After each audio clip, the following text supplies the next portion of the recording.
students, class 7th, 11th chapter, The Mountain Stream, question answers and reference to the context. Let's start with reference to the context. First, from where I live, I can always hear its murmur. What is the narrator referring to as its? It's किसके लिए use हो रहा है? It refers to the brook, जो समुद्री धारा उनके घर के पास बहती थी उसके बारे में बात कर रहे हैं. Where is it located? कहाँ पर थी वो समुद्री धारा? It is located at the bottom of a hill. हिल के नीचे थी. What does the narrator feel when he leaves it behind? जब वो उसे छोड़ के चला जाता था, यानी कि कहीं विजिट पे चला जाता था, तो उन्हें कैसा लगता था? When the narrator goes on a trip, he feels naked and alone and somewhat lost because he is away from his familiar surroundings. क्योंकि अपने familiar surroundings से दूर होता था तो वो naked feel करता था. The stream runs closely by the verge. When did the narrator first discover the stream? पहली बार उन्होंने stream कब discover करी थी? The narrator first discovered the stream in April. Where does the stream finally make its way to? कहाँ जाती थी आखिर वो धारा? The stream finally makes its way to the sacred Ganges. River Ganga में जाके वो नदी मिल जाया करती थी, वो समुद्री धारा. ठीक है. What kind of flowers grew around the stream when the narrator discovered it? जिन दिनों नरेटर ने उन्हें डिस्कवर किया था, ढूंढा था उस समुद्री धारा को, तो कौन से फ्लावर्स खिलते थे? When the narrator discovered it, wild roses. ये स्पेलिंग थोड़ी सी मिस्टेक है यहाँ पर. It's R. Prime roses and rhododendrons grew there. वहाँ पे ये सब पौधे खिलते थे. ठीक है. Let's come to the question answers now. What kind of snake did the narrator see and where? कहाँ देखा था उसने ने और किस तरीके का था वो?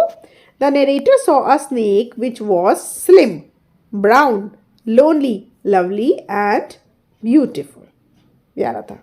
Describe the pool and the cave that the narrator found down the stream. समुद्री धारा के नीचे की तरफ उन्होंने एक पूल डिस्कवर किया था, वो उसके बारे में थोड़ा सा बताइए. It was a small pool where the writer could bath. The cave had water dripping from the roof. Roof के ऊपर से यानी कि छत पे से पानी गिरता था केव की. The water glittered golden and silver in the sun rays which entered through the slits in the roof. Roof के में से जो पानी गिरता था वो गोल्डन और सिल्वर कलर का ग्लिटर होता था क्योंकि उस पर सन रेज गिरा करती थी. बहुत ही ब्यूटीफुल से वो जगह थी. Apart from the narrator who were the only people who pass the by the stream. मैंने आपको चैप्टर एक्सप्लेन करते समय ही बताया था, ये क्वेश्चन है. तो नरेटर के अलावा उस समुद्री धारा को और कौन लोग पास करा करते थे? 2 लोगों का नाम और मेंशन है यहाँ पर. The only people who passed by the stream apart from the narrator were N occasional milkman और कोल बर्नर. ठीक है. ज़्यादातर लोगों को वो जगह पता नहीं थी. What did the langoose behave? Sorry, how did the langoose behave with the narrator? वो कैसे बिहेव करते थे नरेटर से? The langoose were used to the narrator's presence and behaved as though he did not exist. वो बहुत ही narrator की presence से बहुत ही यूज टू थे, उसको कुछ ज़्यादा इंपॉर्टेंस नहीं देते थे, कुछ चौंकते नहीं थे उसे देखकर और ऐसे बिहेव करते थे जैसे कि वहाँ पर कोई अनजान व्यक्ति है ही नहीं. What did the stream look like during the rainy season? ये भी इंपॉर्टेंट क्वेश्चन है. रेनी सीजन में क्या चेंजेस आते थे स्ट्रीम में? During the rainy season the stream became a rushing torrent sweeping away in its path bushes and small trees. The friendly murmur of the water turn into threatening boom. समुद्री धारा जो कि पतली सी थी वो एकदम उसमें से बहाव बढ़ जाता था और जो भी उसके रास्ते में छोटे मोटे पौधे या बुशेस आया करती थी उन्हें भी वो अपने बहाव के साथ ले जाया करती थी जिन दिनों रेनी सीजन होता था. और जो उसका फ्रेंडली मरमर वाले साउंड थी वो एक घड़घड़ाने वाली तेज़ आवाज़ में बदल जाया करती थी. ठीक है. ये तो थे क्वेश्चन आंसर्स. अब आएंगे हमारे यहाँ थिंक एंड आंसर. चलिए डिस्कस करते हैं. The narrator first discovered the stream in summer. How did the appearance of the place change in winter. उसने जब समुद्री धारा को ढूंढा था तो वो गर्मियों का सीजन था और सर्दियों में वो कैसे बदलाव आ गया उसके अंदर.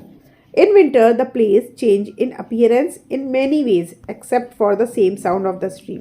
काफ़ी सारी चीज़ें बदल जाया करती थी गर्मियों से सर्दियों में, बट मेन वो जो समुद्री धारा थी उसकी आवाज़ एक जैसी रहती थी. The skies were grey. आसमान ग्रे कलर का हो जाता था, and the rain and the sleet force the narrator to remain indoor, और तेज़ बारिश और बौछार की वजह से नरेटर ज़्यादातर अंदर ही रहा करते थे. ही मिस द बर्ड्स, वो बर्ड्स को मिस करते थे. He could not lie on the yellow grass covered with frost, and the trees on the hillside were covered with snow, and on the whole the narrator was miserable. तो जो मौसम था उसके according सारा scene change हो जाता था.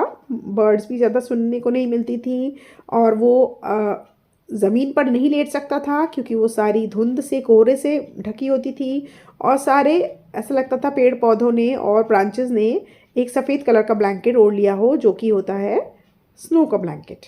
ठीक है, आगे चलेंगे. Do you think the narrator is a nature lover? Give reason for your answer. क्या आपको लगा कि ये नरेटर जो है वो प्रकृति को बहुत पसंद करता है, नेचर लवर है? Yes, I think the narrator is a nature lover. His vivid description of the mountain stream along with its beautiful flora and fauna reveals his great love to nature.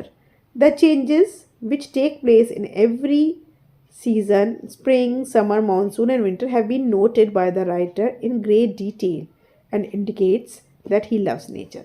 उसने जो बारीकी से कौन कौन से पौधे, फूल, पत्ते वहाँ पे खिलते हैं सीज़न के अकॉर्डिंग, वो जो बारीकी से उन्होंने दर्शाया है summer season, spring season, monsoon और विंटर को, वो दिखाता है कि कितने नेचर लवर हैं वो, उन्होंने नेचर को कितने अच्छे से ऑब्जर्व किया है. तो बेटा ये थे क्वेश्चन आंसर्स, और हेल्पफुल रही वीडियो तो थम्स अप करे बगैर मत जाना, और जल्दी लेके आती हूँ बुक एक्सरसाइजेस. Bye bye.